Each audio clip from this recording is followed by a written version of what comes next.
बिस्मिल्लाहिर्रहमानिर्रहीम। अस्सलाम वालेकुम स्टूडेंट आज हम यूनिट नंबर 12 का ज्योमेट्रिकल ऑप्टिक्स का आर्टिकल डिस्कस करेंगे, डिफेक्ट ऑफ वीएन। अब स्टूडेंट डिफेक्ट ऑफ वीएन का मतलब क्या होता है? स्टूडेंट याद रहे, डिफेक्ट ऑफ वीएन का मतलब ये होता है कि कोई भी ऑब्जेक्ट अगर नजदीक पड़ा हुआ है या दूर पड़ा हुआ है तो जब हमारी आंख का लेंस उसको अकोमोडेट नहीं कर सकता तो उसको हम कहते हैं डिफेक्ट ऑफ वीएन, कि लेंस जो अकोमोडेट नहीं कर पाएगा, इसको हम कहते हैं डिफेक्ट ऑफ वीएन। ये आंख का ऐसा एक फॉल्ट है जिसकी वजह से हमें कोई ऑब्जेक्ट जो है वो नजर नहीं आता, या अगर कोई ऑब्जेक्ट हमें नजर आता भी है तो वो ब्लर नजर आता है। ठीक है, ब्लर नजर आने का मतलब क्या? धुंधला नजर आता है। तो सबसे पहले स्टूडेंट देखिए डिफेक्ट ऑफ वीएन की डेफिनेशन, कि the inability of the eye to see the image of object clearly is called defect of vision, कि ये आपका एक ऐसा नुक्स है जिसकी वजह से ऑब्जेक्ट जो हमें क्लियर नजर नहीं आता। अब नेक्स्ट देखिए near sightedness, myopia. Near sightedness का मतलब क्या है? नियर साइडनेस का मतलब ये है कि ऐसे ऑब्जेक्ट जो काफी दूर पड़े हुए हैं, ठीक है, वो हमें नजर आ सकते हैं या नहीं आ सकते, उसको हम कहते हैं नियर साइडनेस। तो जो नियर साइडनेस के हामिल लोग होते हैं उनको दूर पड़े हुए ऑब्जेक्ट जो है वो आसानी के साथ नजर नहीं आ सकते। नियर पॉइंट और चीज है, नियर पॉइंट का जो हमने कल के लेक्चर में डिस्कस किया था, वो नियर पॉइंट में हमने बात की थी जो ऑब्जेक्ट हमारी आंख के नजदीक पड़े हुए होते हैं उसको हमने कहा था नियर पॉइंट। लेकिन नियर साइडनेस का मतलब ये है कि जो ऑब्जेक्ट काफी दूर पड़े हुए हैं वो हमें क्लियर नजर नहीं आते। और क्यों नहीं आते? तो देखिए कहते हैं some people cannot see distant object clearly without aspect this defect of gaze known as short sight or near sight। कि कुछ लोग ऐसे होते हैं जिनको दूर वाले ऑब्जेक्ट क्लियर दिखाई नहीं देते, धुंधली नजर आते हैं चीजों ने, तो वो बगैर ग्लासेस के उन ऑब्जेक्ट को क्लियर नहीं देख सकते। इसको हम कहते हैं नियर साइट या नियर साइडनेस जो है वो डिफेक्ट होता है। This defect may be due to eyeball being too long, focal length short, कि इसकी आई बॉल का डायमीटर जो है वो बढ़ जाता है और फोकल लेंथ शॉर्ट हो जाती है, कम हो जाती है, जिसकी वजह से वो ऑब्जेक्ट क्लियर नजर नहीं आ सकता। The light rays from the distant object are focused in front of the retina, कि जो लाइट रेज है वो रेटिना से पहले ही बेंड हो जाती है, फिर रेटिना पे इमेज नहीं बनती, जिसकी वजह से वो इमेज ब्लर नजर हमें आती है। अब हम इनको डायग्राम के थ्रू देख लेते हैं। सबसे पहले देखिए फर्स्ट डायग्राम के अंदर, फर्स्ट डायग्राम में क्या है? ये ऑब्जेक्ट डिस्टेंट ऑब्जेक्ट है, काफी दूर पड़ा हुआ। इस ऑब्जेक्ट से जो लाइट रेज आ रही है, हमारी आंख की जो आई बॉल है उसका डायमीटर बढ़ जाता है, जहां से लाइट रेज जब गुजरेगी तो ये देखिए ये जो पॉइंट है ये हमारे पास है रेटिना।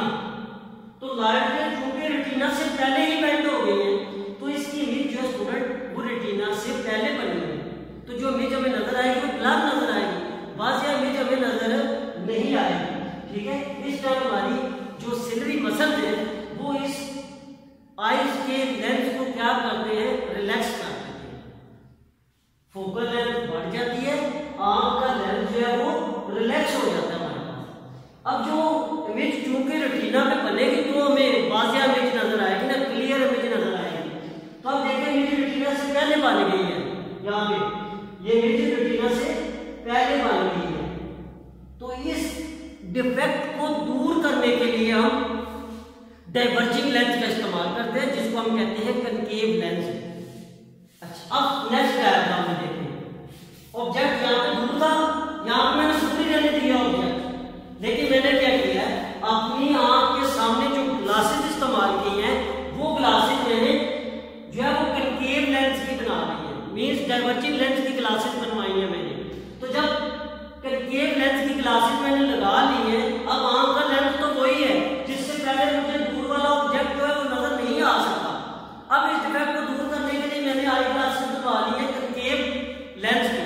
अब स्टूडेंट जो दूर ऑब्जेक्ट पड़ा हुआ है, यहाँ से जब लाइट रेज आएंगी तो कनकेव लेंस चूंकि डाइवर्जिंग लेंस है तो लाइट रेज यहाँ से डाइवर्ज हो जाएगी, चंद लाइट रेज हमारी आंख के लेंस से गुजरेगी और जाके वो रेटिना पे बेंड हो जाएगी, और रेटिना के ऊपर आके मीट में आ रही है तो मीट जो है हमारे पास फिर रेटिना के ऊपर बन जाएगी। ठीक होगा स्टूडेंट? तो ये जो इमेज है ये इस लेंस के आगे में नजर आएगी, ये इमेज हमें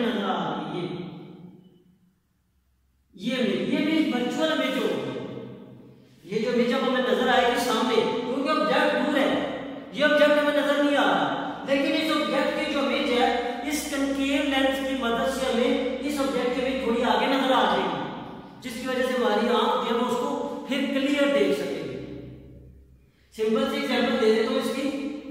क्या मुझे फार नंबर दूर एक ऑब्जेक्ट पड़ा हुआ है, मुझे नजर नहीं आ रहा जो मैंने इस डायग्राम में बनाया, और इसकी लाइट रेटिना से पहले मीट कर रही है, इमेज नहीं बन सकती रेटिना के ऊपर।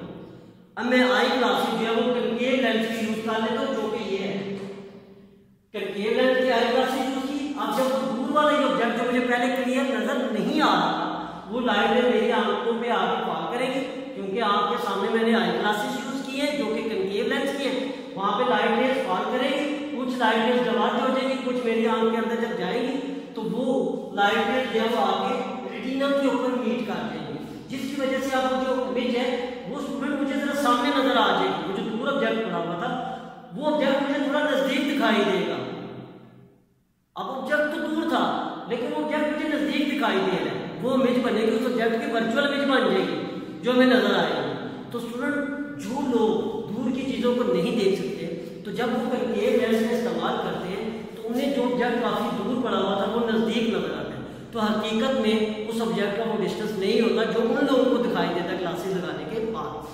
तो ये था हमारे पास आज का लेक्चर, जिसके अंदर हमने बात की नियर साइडनेस। नियर साइडनेस के अंदर हमने देखा है कि वो कौन से लोग हैं जो दूर वाले ऑब्जेक्ट को आसानी के साथ नहीं देख सकते, और हमारी आंख का लेंस जो है वो अकोमोडेट क्यों नहीं कर पाता, और अगर हमने उसको अकोमोडेट करवाना है तो कौन से ऐसे स्पेक्ट्रम यूज किए जाए जिसकी वजह